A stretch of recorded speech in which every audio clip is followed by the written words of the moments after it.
Joker. All right, David. Let's try to make this a nice, clean video so Papa Red doesn't have to do any editing. Nah. Wasn't off. Damn it. Did you hear that? What the fuck? Did you just play the South Park clip in the back? You were supposed to be quiet. That's why I warned you. Okay, Jesus, titty fucking Christ, that's the way to open a video. I know it, but I don't want to say it. All right. Oof. See, I took that bullet, David. I will take that bullet to edit to get you in a good video filming mood. What the shit was that? But anyway, Speaking so this of video Park, is about idiots that want to censor fiction because one crazy person in a million billion people might see it and want to kill people. What? yeah, so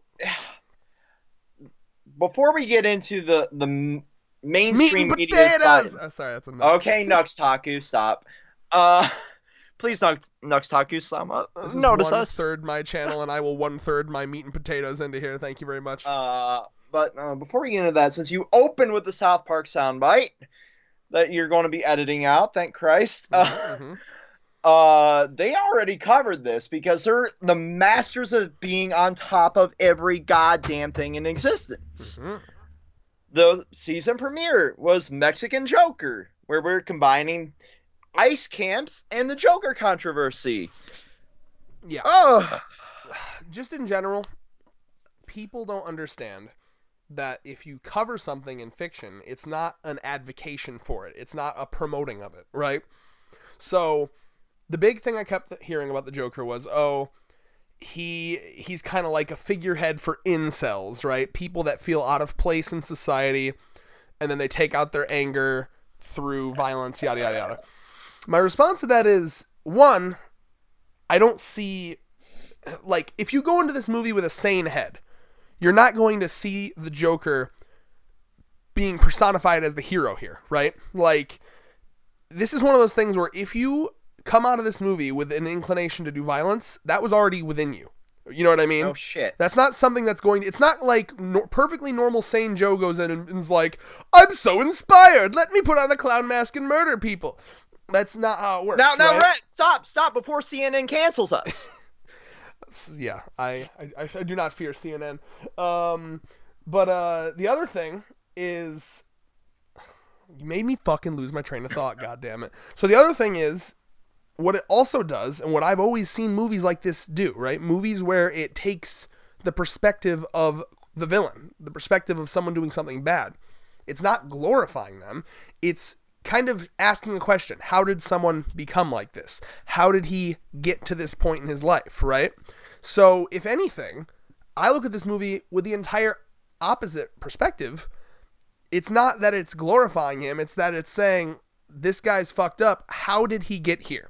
What led him to this place? Because as hateful and scummy as people are, they want to be able to look at people that make them sick and assume that they were evil from birth.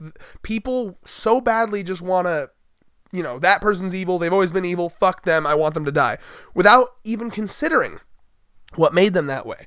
Were they raised poorly? Did society treat them badly?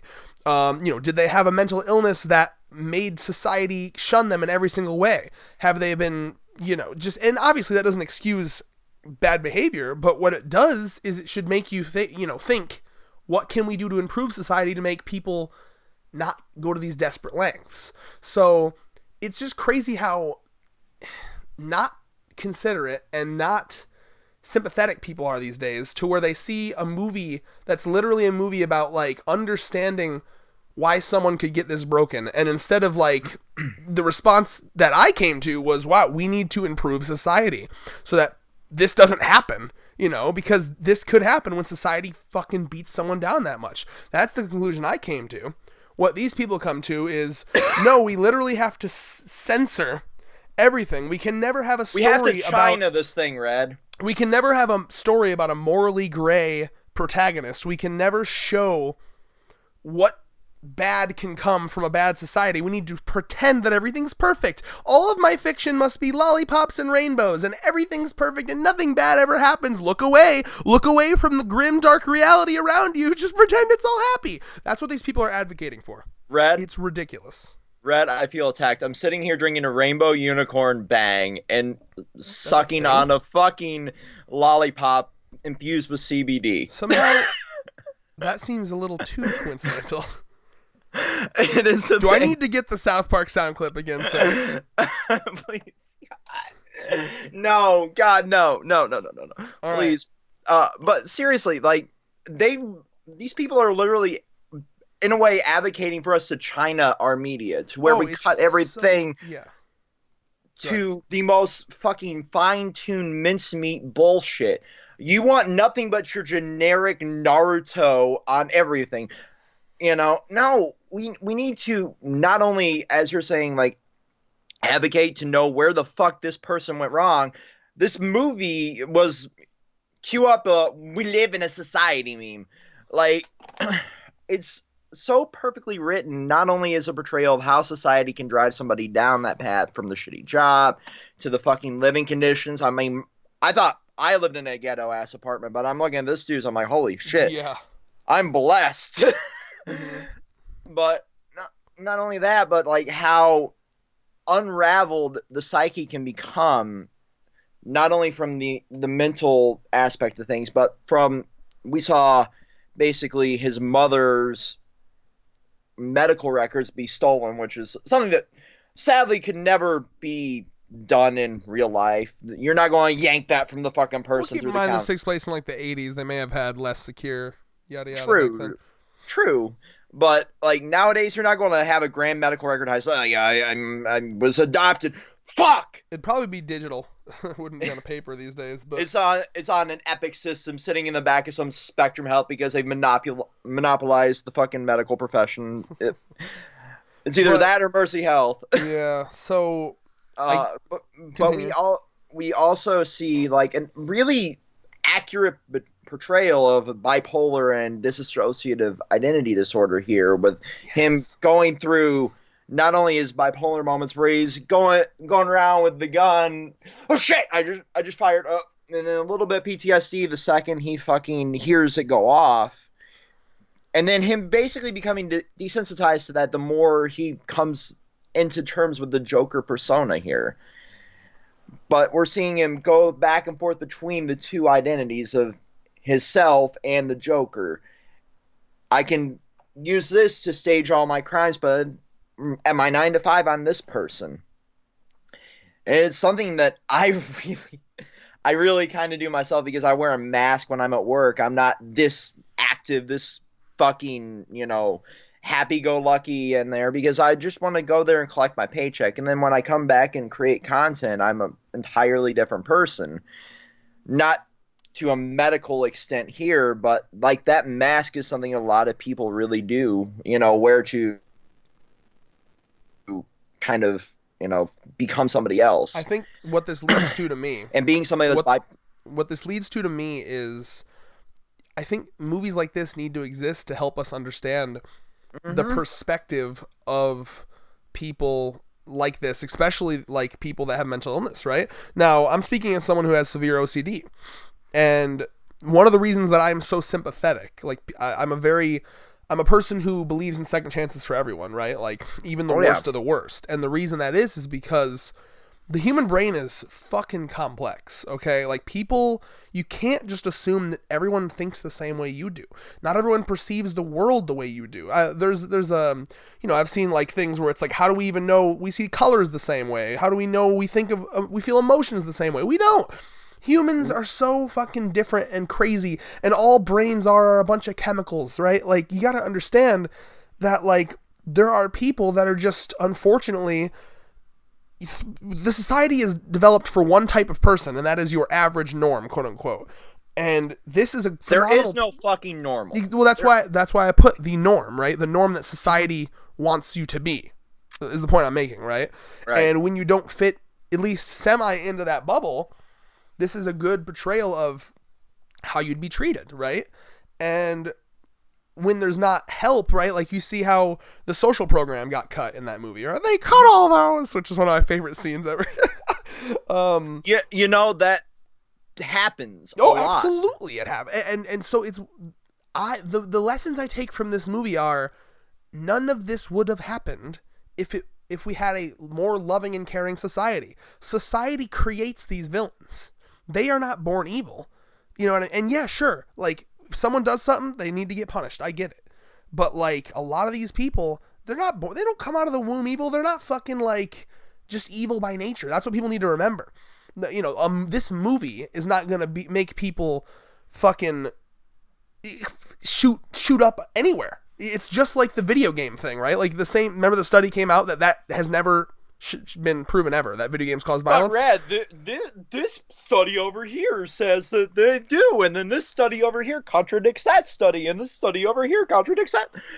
The point you're making is exactly it. Yeah, and let's say they slightly do, right? Okay, let's say there's like a 0.1% uptick, okay? Then what is the logical means to an end of that? Like, what's the end goal of your fucking conclusion there, right? Censor everything. Who decides what we censor? Where is that line? The line will inevitably move.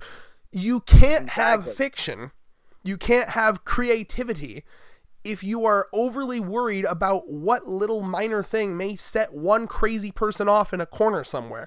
I watched an interview with the lead actor and the director about this. They asked them, and the main actor, Joaquin Phoenix, he put it really well. He was like, because the guy asked the question, and he was like, listen, you can't live your life constantly worrying about what's going to set off what little thing is going to set off someone. And he turned it right back on the interviewer. He was like, for all you know, that question you just asked me, someone watching at home, that might set them off to commit murders. So right? You can't live your life like that, constantly worrying about what little thing's going to set something off. It's just, let art be art. Fiction should never be responsible for anything because it's fiction. I don't care if you want to write a fucking, like, book where the main character, like in JoJo Part 2, one of the supporting characters is a fucking Nazi. Like, and I would argue, yeah, you'd probably want to be careful about, painting Nazis in good light, but at the end of the day, it's fiction. And if you're gonna, like, you gotta be careful about over fucking analyzing and over fucking criticizing, and because you're just gonna make a gray, bleak world. If you want to fucking, and it's just like you said, the China thing. Like they comb through every little show. Like, is that gonna make people think this? That's what a boring, shitty world that is. Okay, so one of my favorite things from this season of South Park is they've continued to shit on the entire China censorship controversy to the point where they locked up Winnie the Pooh and Piglet. It's hilarious. Because somebody drew the president as Winnie the Pooh and he didn't like it. So yeah, it's so authoritarian, man. And like, so at the end of that episode, Randy kills Winnie the Pooh so he can sell his weed in China. Well, here and like I said, right? Because like, I think people need to be more involved in politics, and what I mean by that is not identity politics, not like the politics that people get way too wrapped up in that will never solve anything, right? If you were more involved in politics, you'd understand that the answer to all of these the answer to all of these problems is not censoring things that might make people slightly angry. Think about why people commit crimes. Think about why people get so angry. It's all a society thing, right? We have to improve society to be more caring and loving. The less caring and loving a society is, the more dog eat dog it is, the more people look out for themselves, the more, So that's the lesson. My final point here, and then I'll see if you have a final point, and let's try to, wrap it up and let's not repeat our points here. But my final point is, a movie's not going to set someone off, and even if it does, it is not worth censoring art and media. That, the best kind of art is art that puts out questions that make you really think and maybe make you uncomfortable. That's the best kind of art. There are, things in the past that we consider, monumental pieces of art and fiction today that would have been considered illegal or bad in the past. Like, that's just, whoever's in power may want certain ideas covered up. And if you give them the ability to censor, if there's an outcrying to censor this movie because it might set off someone, then that's a easy avenue for the government to be like, well, I mean, this movie over here, it's got the main character is rebelling against a suppressive government. That might cause a rebellion. We best suppress that. It's just a slippery slope. Censorship is almost never a good idea. So we should always lean on the side of as little censorship as possible, period. That's my final thoughts. How about you? So I got 2-3 points I want to make here because we kind of cut each other off at times here. So I'm speaking to somebody who's diagnosed bipolar. So even me going into this movie, I'm like, I know what this entire movie's supposedly. Were you waiting for it to like speak to you like you're a sleeper soldier? Like, oh, the movie, it's corrupting me. I wasn't expecting that at all. It's a joke. Okay, I know, but somebody's going to be triggered already, Red. I cannot wait to see the comments on this video. Yeah, but our audience is chill as long as it doesn't hit the Our algorithm. audience is chill, but those that come through the algorithm. If it hits that algorithm, bruh. Oh, good lord, this is going to be another Hisoka video. No. But no, I'm sitting there, I'm like, are they going to portray this accurately, or are they going to go the edgy route and make it, all, fucked up? And Jared Leto. Yeah, Jared Leto Joker. Were they going to go that route? So I was really curious how they were going to portray a mental illness, and they really kind of nailed it perfectly. Like, no one person with any mental disorder is the same. No one human being is the same, really. We're all... One of my favorite things you said is we all come out of the womb, this fucking blank slate. And everything that we experience, be it trials and tribulations, our ups and downs, it makes us who we are. Can I give a quick hot take? This has been an opinion of mine for a long time. I think we all have a mental illness in one way or another. There's no normal. You know what I mean? Exactly. Because what is a mental illness but a misbalance of chemicals in the brain? Who's to say what the original balance is? That's why I look at humans in a very different way. I don't look at them as, well, this one's crazy and this one's bad. And I look at all of us as people just trying to figure shit out. And some people need help and some people don't need help. And some people, you know what I mean? My main point is people are people, and we just have to try to fucking make as many people happy as possible and make a society that everyone can get along with. But yeah, go ahead. Yeah. So I was waiting for this to go down the edgy route and me walk out of the movie all pissed off. The last time I walked out of a movie, to be fair, was the Fantastic Four reboot. No, I knew it was gonna be good, bro. The reviews were crazy. The reviews are great, but can you really trust a review in this day and age? There's a difference between, like, if I walk into an 8 out of 10 movie, like, it might be bad, but like when there's consistent 10 out of 10s, I'm expecting something amazing. And then we have, movies that get consistent 10 out of 10s that are bought and paid by the studio. Looking at you, Disney. But no, I really respect the hell out of this movie for what it's done. But on that topic of censorship, I still harken back to, how companies kind of take that. You see companies like Blizzard, bowing down. You see companies, like the South Park creators. I mean, they have their own South Park studios. Giving this as a response, and this is the most on point response I've ever seen in my entire life. We too love money more than freedom and democracies. He doesn't look just like Winnie the Pooh at all. Tune into our 300th episode this Wednesday at 10. Long live the great Communist Party of China. May the autumn sorghum harvest be bountiful. We good now, China? Oh, man, I respect it. I respect the fuck out of people who don't give a shit. And the guys at Warner Brothers, when they fucking released this movie, clearly didn't care that there would be an outburst of like, oh, we need to fucking, censor it. We need to, not show it in this town, or we need to not fucking do anything with it because it might set somebody off. No, you don't go down that path of censorship because, like you said, like, where is that line for censorship? I look back to when books were getting banned, to when I couldn't even find a fucking copy of Harry Potter in my library, but I could find a book titled pornography. Yeah, I mean, and that's the problem, right? Because those in power will always choose what it needs to be censored. So us as citizens should not give them any wiggle room to censor. Okay? So for example, right now, all of this crying out to like Twitter, someone used a slur against me, ban them. Listen, there's a block button for a reason, okay? What you are doing when you're asking Twitter to ban people is you are asking faceless, nameless, oligarchical billionaires to be the arbiters of free speech. Okay, so the rulers of Twitter and Facebook are now the arbiters of what can be said online. Because let's be honest here, Twitter is so powerful now that the president of the United States dictates policy from it. So this is a pretty powerful website. This is the new public square where people communicate in a public setting. So my point is, censorship is dangerous. And when you wish for it and ask for it, now we're seeing things like, certain opinions might be a little extreme, so we can't let that out. So if someone says something like, okay, let's go back 50 years, okay? Let's say Twitter existed 50 years ago, and someone was like, gays should be able to marry. It's fucked up that they can't marry. That person would be banned, because every religious bigot, yada yada, which would be everyone back then, basically, would be angry about it. And then they would get banned from 1970s Twitter. So point being, the ideas of the future are always the ideas that are being censored now, okay? And we only move forward as a society if we're able to go forward not censoring.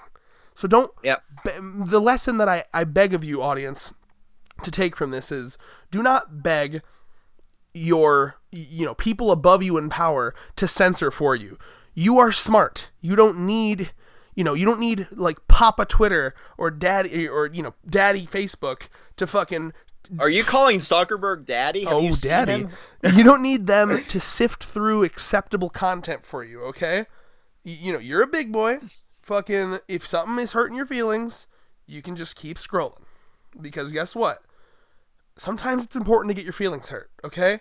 You don't want to live in a bubble. You will never grow and excel in life if you live in a bubble. Every character change I've made in my life, everything that's made me what I love that I am, the things about myself that I love, it's because someone had to fucking break that little bubble of mine and say, listen, Red, you're being a little bitch. Go out there and do something. Go out there and fix what's wrong with you. Okay? It wasn't because someone coddled me. So, being insulted is good. Being upset is a good thing, as long as it's not always. Okay? As long as you can always pick yourself back up. If you can't pick yourself up, please go seek help. Get medication. What I mean is the occasional moments of being upset. You know what I mean? Like I think people want to create this society where no one is ever upset ever. That's right. One, that'll never happen. But two, I'll be honest, every moment where I've grown has been from making a mistake. You know what I mean? Like, we don't want to create a world where there's you can never make a mistake. You can never mess up, because then you can never learn. You know what I mean? So just let people make stuff. The beauty of fiction... Let people be people. Yeah, the beauty of fiction is that it should be a free-for-all market of just, like, ideas, and that sounds very right-wingy, a market of ideas, but I mean that in the sense of fiction. Fiction is special... I was going to start questioning Hush, you there, my child. Fiction is special because they can do anything. Right. If you want to write a story where millions of people die... You can make people feel about, think about how they'd feel if that happened without it actually happening. I'm rambling at this point, but if just you want to let make fiction be hentai, fiction. If you want to make a hentai where Donald Trump goes on a fucking gets conquest, tentacle fucked by like. I was going a different direction. But you do you, buddy. Like, that's the point, though. Like, fiction can be whatever the fuck you want to do with it. Mm-hmm. Like, it's the most beautiful fucking media out there, and that's why we love it so much. Like, the Joker is a fucked up individual no matter what timeline he's in. They just chose to go a different route here than has really ever been truly portrayed. When I went into the movie originally, I'm like, are we going to see, like, the meeting with Harley Quinn where she's, got him in Arkham, Are we going to deal with, like, the Joe Chill storyline? In a way, we kind of got that. But, like, that's the beauty of this kind of fucking media, where we can literally tell whatever story we want. If I want to go out and write a story where Controlled Chaos is beating PewDiePie, I can fucking do it, okay? Would I ever want to live in that timeline? Fuck no! Yeah. no, that amount of stress is not worth ever living. Mm-hmm. Yeah, I mean, I think that, and this is, I'm really going to wrap up here because we do have a tendency to, never know when to end. But I think people want to put too much responsibility on fiction writers, right? Okay, they're not fucking public speakers. They're not politicians. It's not their responsibility to shape society. They just want to tell a cool story. You know what I mean? A lot of times, of course, they want to say something through their story, but don't fucking put this arbitrary, like, responsibility on a fiction writer. Like, oh my god, the way they draw their women, that's gonna make people sexist. No, maybe he just wants to draw women like that. You can disagree. So for example, Oda, Oda, I don't like the way he draws his women. I would not call him a sexist for that. I would call him maybe a pervert. Maybe, he should, in my personal tastes, I would love it if he drew his woman a little differently. Does that make him a sexist? Does that mean he's promoting, something bad? No, that's just his world that he's created, and he has every right to do that. If you don't like it, no one's forcing you to read it. You're not in Clockwork Orange being fucking held open your eye holes to read it. Yes. Just fucking move on. Same applies for Twitter. Just keep scrolling. Same applies for anything. The only time that I advocate for censorship is if someone is quite literally harassing you, following you, like you block them, they make another account to fucking keep harassing you. At that point, sure. But if it's just, I glanced by something and it pissed me off, I want no one to see it. You're being a bitch and you need to grow the fuck up. For me, that's peace. Yeah. I you can't top what I just said, bitch. I cannot. I cannot.